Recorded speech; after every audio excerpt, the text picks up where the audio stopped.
Hello everyone, me Shivani's audio book and vlogs YouTube चॅनलमध्ये तुमचं खूप खूप मनापासून स्वागत करते.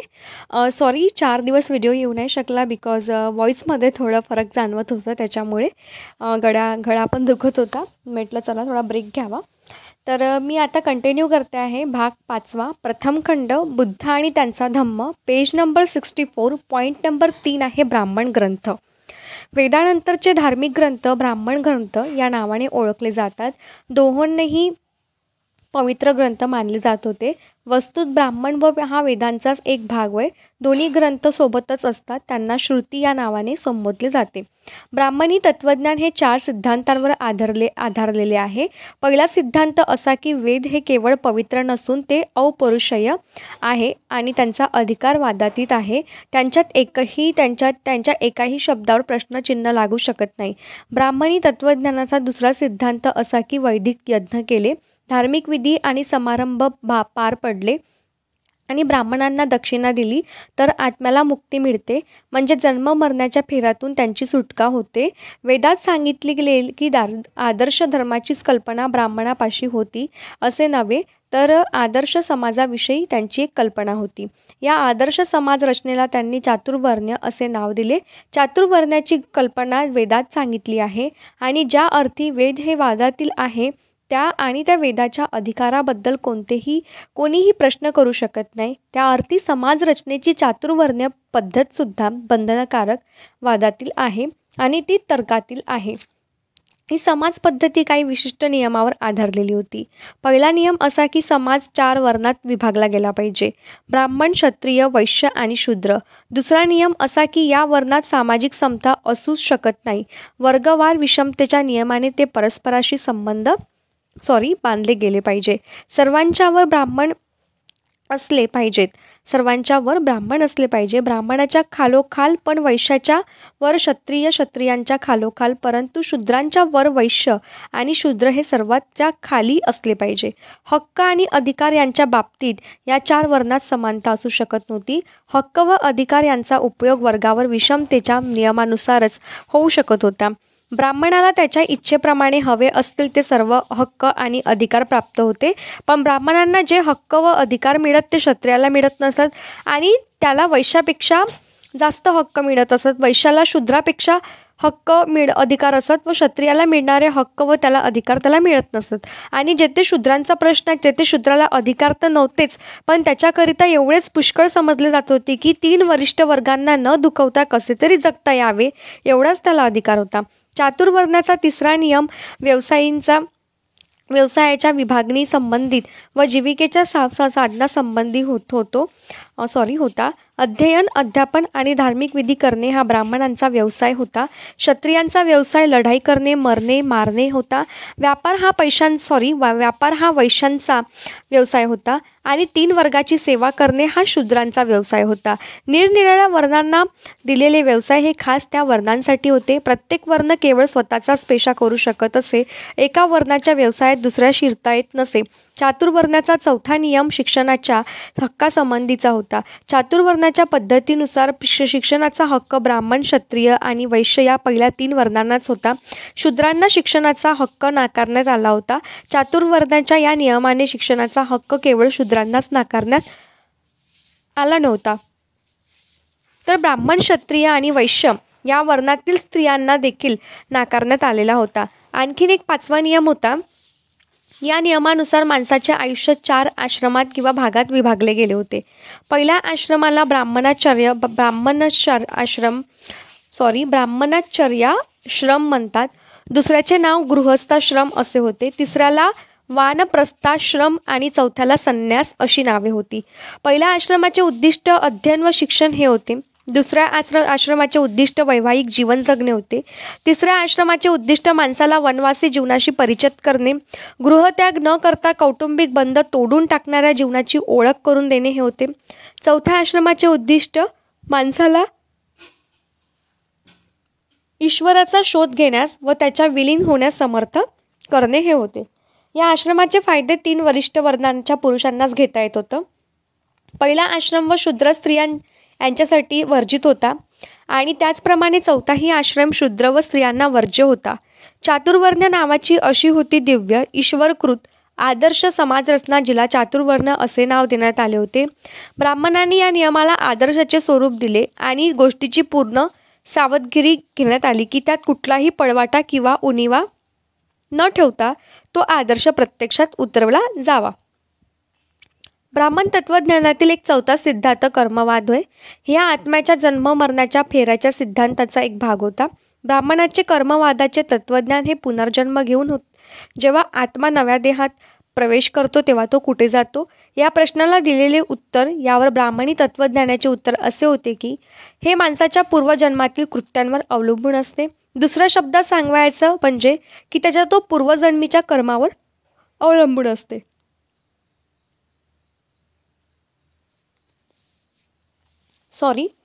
ब्राह्मणी तत्वज्ञानातील पहिल्या सिद्धांताला भगवान बुद्धाचा तीव्र विरोध होता. वेद हे अपौरुषेय आहेत व त्याचा अधिकार वादातील आहे हे त्यांचे म्हणणे भगवान बुद्धांनी नाकबूल केले.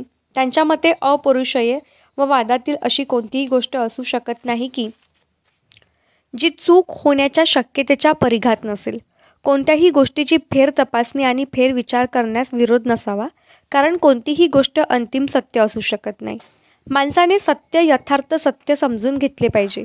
भगवान बुद्धांच्या मते विचार स्वातंत्र्य सर्वात महत्त्वाची बाब होती आणि सत्य शोधून काढण्याकरिता विचार स्वातंत्र्य हा एकमेव मार्ग आहे अशी त्यांची खात्री होती. या कारणामुळेच ब्राह्मणी तत्वज्ञानाचा वरील सिद्धांत भगवान बुद्धांना अत्याधिक अप्रिय होता.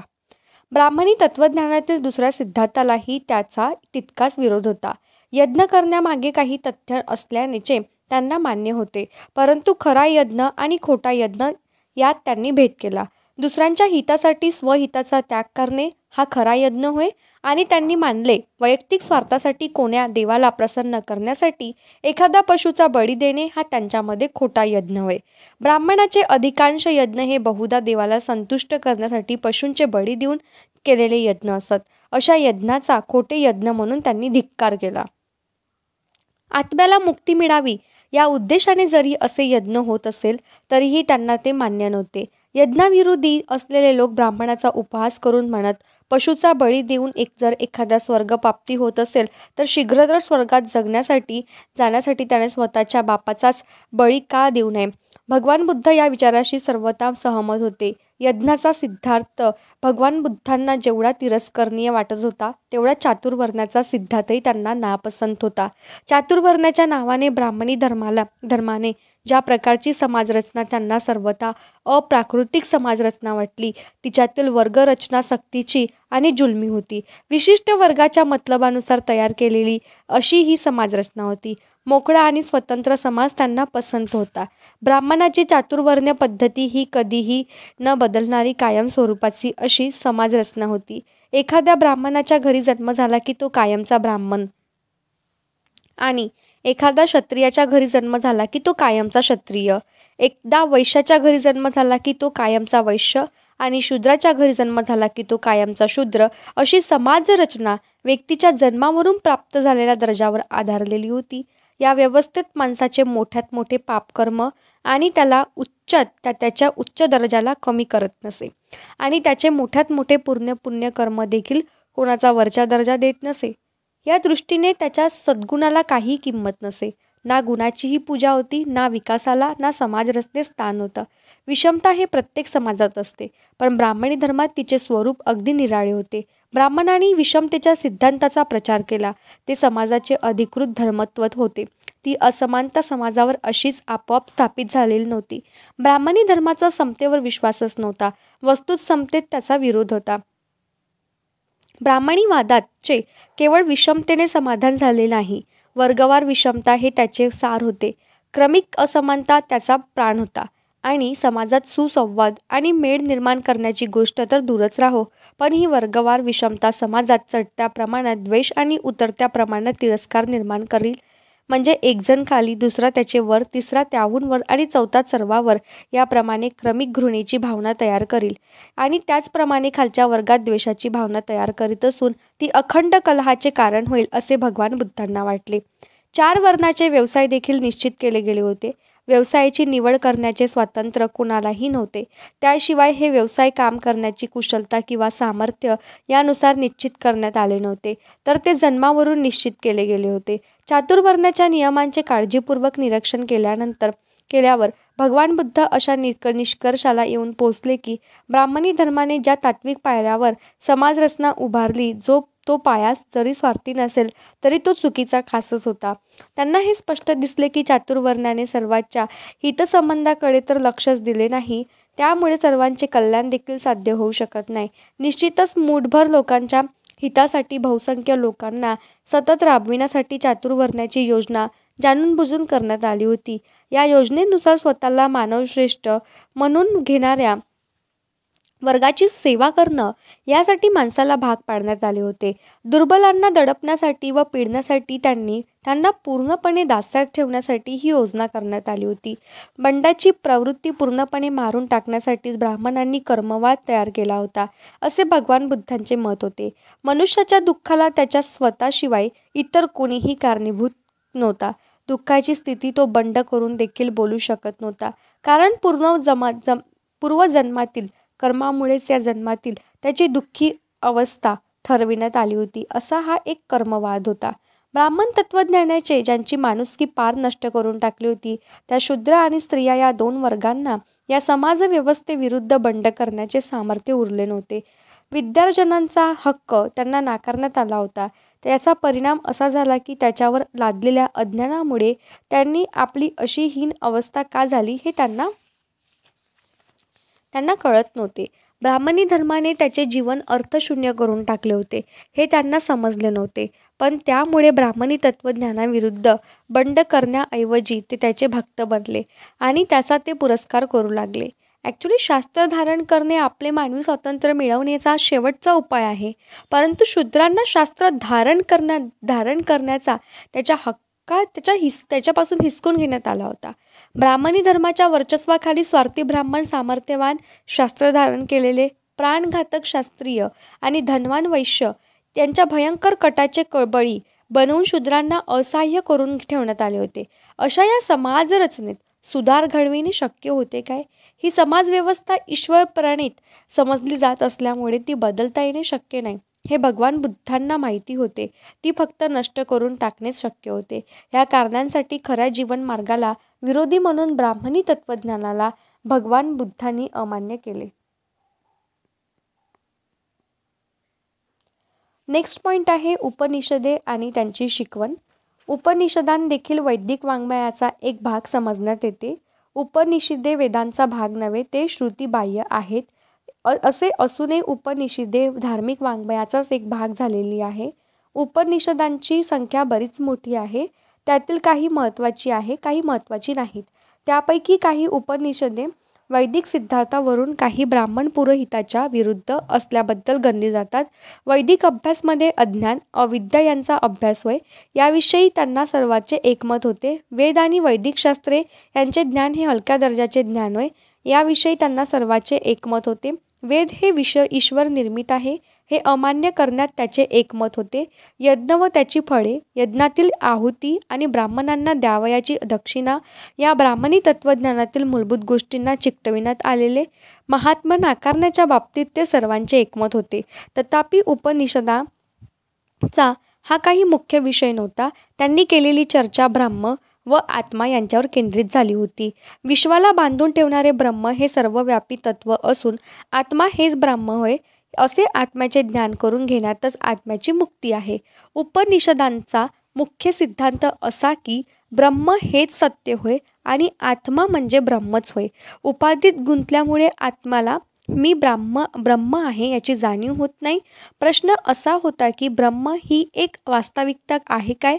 उपनिषदांचे सिद्धांत मान्य करावयाचे आहे की नाही हे प्रश्नाच्या उत्तरावर अवलंबून होते. ब्रह्म हे सत्य आहे हे सिद्ध करणारा कोणताही पुरावा भगवान बुद्धांना मिळाला नाही, म्हणून उपनिषदांचे म्हणणे त्यांनी अमान्य केले. उपनिषदांच्या कर्त्यांना याविषयी प्रश्न विचारले गेलेले नव्हते असे नाही, जे प्रश्न विचारले गेले होते असे होते. अशा प्रकारचे प्रश्न याज्ञ वलक्यासारख्या महर्षीला विचारण्यात आले होते. बृहदारण्यक्य उपनिषदांत याज्ञ वलक्यांचे महत्त्वाची कामगिरी बजावली आहे काय, त्याला विचारण्यात आले. ब्रह्म म्हणजे काय, आत्मा म्हणजे काय, या प्रश्नावर नेती मला माहीत नाही एवढेच याज्ञवल्क्य सांगू शकला. ज्यांच्याविषयी कुणालाच काही माहीत नाही ते सत्य कसं असू शकेल, असा भगवान बुद्धांचा प्रश्न होता. उपनिषदांचे म्हणणे केवळ कल्पनेवर आधारलेले असल्यामुळे ते नाकारण्यात भगवान बुद्धांना कोणतीही अडचण भासली नाही. तर आपला इथे पार्ट ॲक्च्युली 5वा संपलेला आहे. तर आपण नेक्स्ट व्हिडिओमध्ये पार्ट 6वा सुरू करू. ठीक आहे. तुम्हाला प्रिव्हियस व्हिडिओ जर तुम्ही बघितले नसाल तर त्याची लिंक मी डिस्क्रिप्शन बॉक्समध्ये देते.